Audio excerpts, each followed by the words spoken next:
Friends, welcome back to my channel. இன்றைக்கி என்னோட டே கரெக்டாக 4 o'clock ஸ்டார்ட் ஆச்சு. 4 o'clock ஏஞ்ச உடனே ஃபேஸ் வாஷ் பண்ணி ப்ரஷ் பண்ணிவிட்டு வாசல் கதவை திறந்தால் எனக்கு முன்னாடி 2 பேர் முடிச்சிட்ருக்காங்க.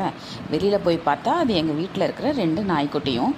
அப்படியே அதோட ஒரு 5 நிமிஷம் விளையாட்டை போட்டோடனே ரொம்ப ரெஃப்ரெஷ்மெண்ட்டாக இருந்தது. காலம்பரை நான் தான் ஆக்டிவாக இருக்கேன்னு பார்த்தா என்னை விட ஆக்டிவாக அந்த 2 நாய்க்குட்டிகளும் இருந்தது. ஸோ ஒரு 10 minutes நான் என் ஹஸ்பண்ட் என் பசங்க எல்லோரும் அதுக்கிட்ட போய் விளையாண்டுட்டு டைம் ஸ்பெண்ட் பண்ணோம்.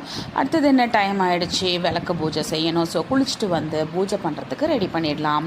இன்றைக்கி செவ்வாய்க்கிழமை அப்படின்றதுனால நான் இன்றைக்கி வெத்தலை தீபம் போட்டேன். முருகருக்கு வேண்டுதல் வைக்கிறவங்க எல்லாரும் செவ்வாய்க்கிழமை வெத்தலை தீபம் போட்டிங்கன்னா கண்டிப்பாக நிறைவேறும் என்பது ஐதீகம். தைப்பூச விரதம் 26ஆம் தேதி ஸ்டார்ட் பண்ணேன். கிட்டத்தட்ட 10 நாள் ரொம்பவே வெற்றிகரமாக எந்த தடையும் இல்லாமல் முருகருக்கு என்னால் வழிபாடாக தொடங்க முடிஞ்சது. அதில் ரொம்பவே ஹாப்பியாக இருக்குது.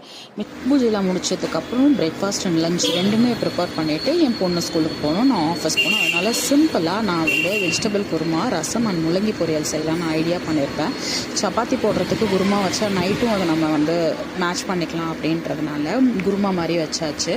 ஸோ இப்போ லஞ்ச்லாம் கட்டி கொடுத்துட்டு ஆஃபீஸுக்கு டாட்டா பை சொல்லிட்டு கிளம்பியாச்சு.